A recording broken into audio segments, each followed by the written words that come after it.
Hello everybody, I'm Gabriel Turinici and I will present you a joint work with Ilmen Ayadi on the SGD G2 stochastic gradient descent, the ICPR paper now 2258.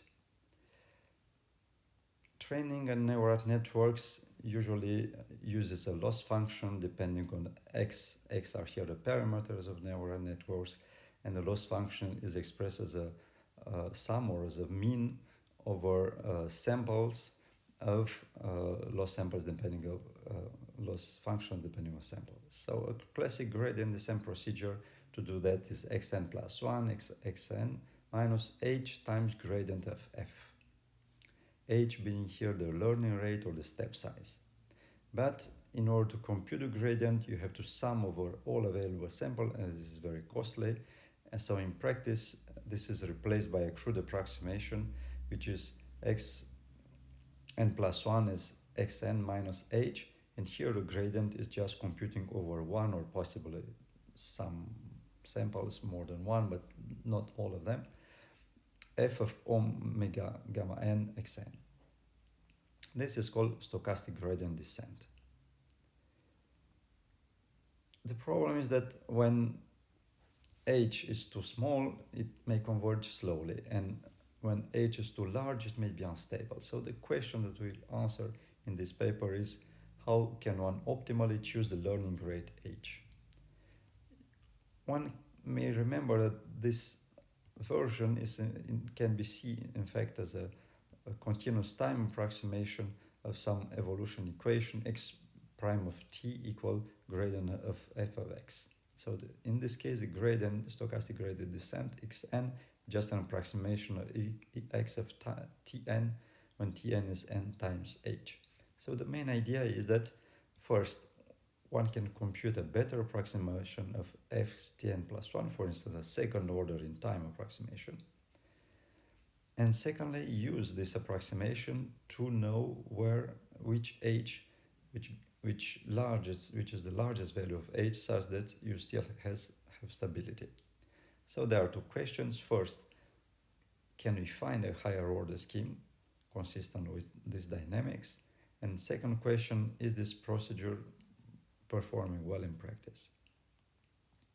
So the procedure that we choose, the numerical scheme that we choose, is the stochastic Runge-Kutta of second order, which is written here. Basically, is to compute 2 times the gradient, and then it combines the two. It's similar to a Hön scheme, and we proved that under some smoothness assumptions, the SGD, we recall that the SGD scheme converges weak order 1, while this scheme converges at weak order 2. So it is indeed that higher order approximation. And this helps us to construct an adaptive time steps algorithm, which is the SGD G2 algorithm. And the important step is this one, when based on the two gradients that you compute, you estimate the optimal time step. And let us see how this works in practice. And we run this algorithm on standard data sets, MNIST, FNIST, CIFAR10, for instance. And at each time we start with a very small value of h, we let in order to have stability, at least in the initial steps.